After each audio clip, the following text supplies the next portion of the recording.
Hey guys, it's Dish. We're gonna be doing a Let's Play of Mega Man X here. Well, less of a Let's Play and more of like a walkthrough kind of thing.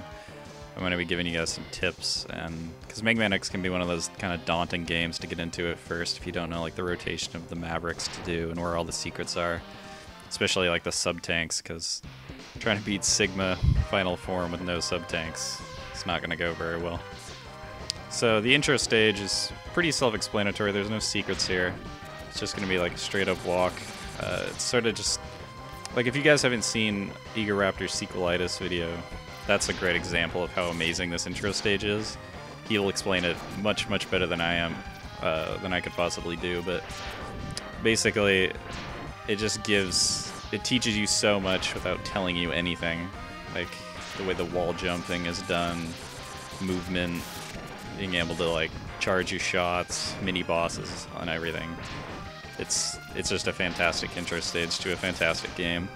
This is pretty much one of my favorite games of all time. It's on my top 10, and it was actually a game I didn't play at all in my childhood, so I have like no nostalgia attachment to this game at all. Like my other two games, well, not my other two games, but like my top 3 favorite games are Banjo-Kazooie, Metal Gear Solid 3, and Link to the Past, all of which are very nostalgic for me because I played them a lot when I was a kid, but when I played Mega Man X, I didn't understand it when I was younger, so I actually didn't really like it very much. But I came back to it only like a few years ago and really appreciated it when I was older because I had some help from the Mega Man homepage, which is a fantastic website, by the way. I'll have a link to it in the description. It's just playing this game without any direction is difficult, I guess. It was difficult for me, certainly. Maybe you guys don't have as much of the problem as I did.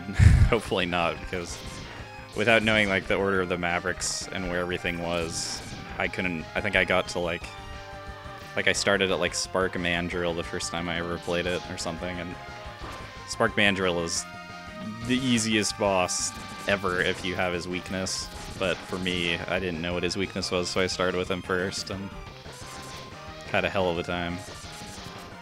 Riding on cars. Yeah. Like I said, if you haven't seen Egoraptor's Sequelitis video, you need to see that. The Mega Man X vs. Mega Man one, at least. Well, the Castlevania one is fantastic too, but I think the Mega Man one is much better, primarily because it's not just him talking about how shitty Castlevania 2 is.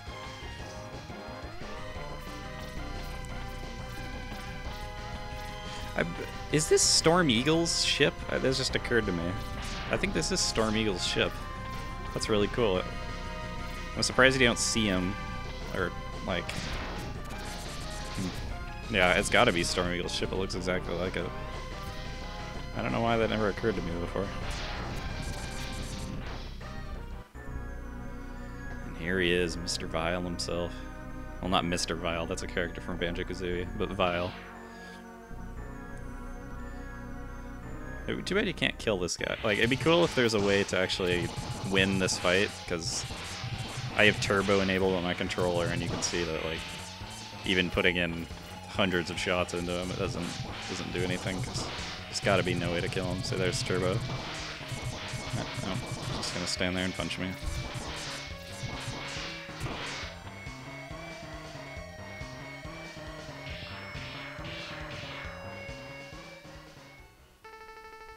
You worthless piece of scrap metal.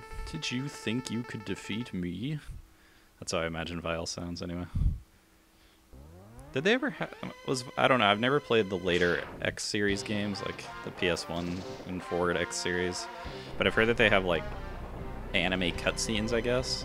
Or, like, full, like, videos or whatever. I think they have voice acting. I know Zero has voice acting. I don't know if Vile is in those. I'm actually now curious to go see if Vile has a voice.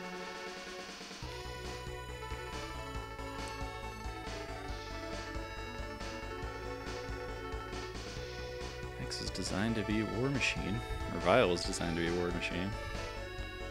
You have not reached full power yet. If you use all the abilities you were designed with, you should become stronger. You may even become stronger than me, as powerful as I am, whatever.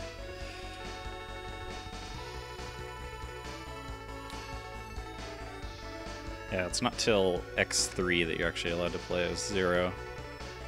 I think everyone in X and X2, back when those came out, really wanted to play as Zero. I think he's cool, but I guess because I didn't enjoy this series as a kid, he doesn't hold any kind of like awesome factor to me. So I prefer playing as X. Even in X3, I never really played as Zero. Okay, so for the order that we're gonna do this, it's a pretty standard order, but I always start Chill Penguin, and then go straight on to Storm Eagle, and then over to Spark Mandrill, and then Flame Mammoth, and then Armored Armadillo, Launch Octopus, Boomer Kawanger, and then Sting Chameleon.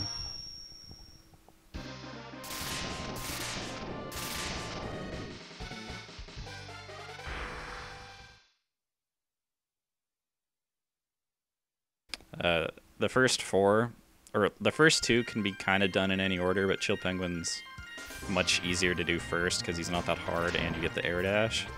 Actually, I recommend Chill Penguin first every time, no matter what, just because you get the dash, not air dash, but you get the dash. And then I guess it's the order between 3 and 4 doesn't really matter, because you're going to defeat Spark Mandrill with Chill Penguin's weapon, and you're going to defeat Flame Mammoth with Storm Eagle's weapon. So you can do those in either order. I do Spark Mandrill first, just because he's really easy, I guess. So there's only 2 secrets, and one of them's not really a secret on this level. The first one being the dash, which isn't a secret because it's completely unavoidable. It's right in front of you, and you finish up this little wheel section here. And the other being a heart tank, but you can't get the heart tank until you come back with Flame Mammoth's weapon. Flame Flat. I actually don't know what Flame weapon or his weapon's called. So yeah, there's no sub tank on this level. There are only 4 sub tanks in the game, so there is. For the next 3 stages, though, there are sub tanks on each level, so which is nice because you basically go into the final 4 Mavericks with 3 out of 4 sub tanks. So here's the dash. Basically, the most important ability, other than shooting in this game and jumping, I guess. Well, I guess those are the only 2 abilities, but dash is super important, and it really changed everything about this game compared to the first Mega Man's. Hoped you would allow to choose a peaceful one. Oh, Dr. Light. I missed, I played Mega Man 7 before I ever played this. I don't know why, but I played like Mega Man 1, 2, and 7. Those are the only like main series Mega Man games I've played. And as annoying as it was in Mega Man 7 to have to go see Dr. Light like after every stage, and then even more so like between the first 4 Robot Masters and near the end of the game and stuff, there's something about visiting Dr. Light that I enjoyed. There's just sort of a charm to him, and he's kind of in this game with the capsules, but not nearly as much. It's mostly Zero that you end up talking to in this game. Well, not too much in this game, but in like X2 and X3 you can counter him a lot.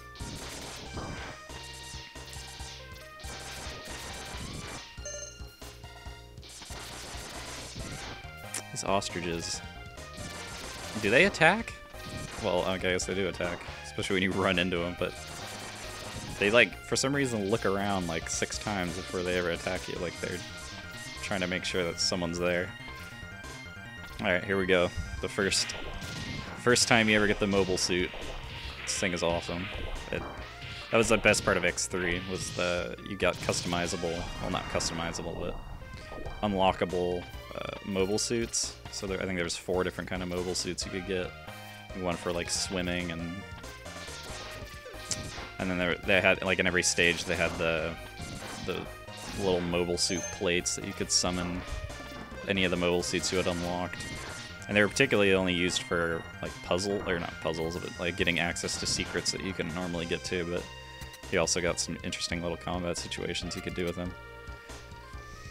Alright, Chill Penguin. He's super easy. Like, even without his weakness, like, when you fight him later in the game, because I always fight him first, when you fight him later with with the Flame Mammoth's weapon during the like boss rush kind of thing. This game doesn't really have a boss rush, teleporting hatches kind of thing like the other Mega Mans, but I almost think it's easier just using the M-Buster on him, like to charge Mega Buster shots, but I mean, he does have a weakness and it does do a lot of damage to him, but he's got a super predictable pattern. He just does the jump, he'll do this little dash on the ground, just shoot him. And he does this. You don't want to get hit by it like I did, but you can mash buttons and break out of it, and it usually takes him a while for him to actually do any attack, so even if you get frozen, it's not too big of a deal. This, you can't shoot through those little things, but if you spam normal M-Buster shots, you can actually break through it. Unlike, well, I didn't really do it very well, but make sure you don't get hit by his dash. That is by far his most damaging ability. I think it takes like 5 or 6 little blips of health for Mega Man, and that's not, you don't want that to happen. Alright, well, this is going to wrap up the first episode. Next time we're going to be taking on Spark Mandrill and Storm Eagle. So, awesome. I'll see you guys next time.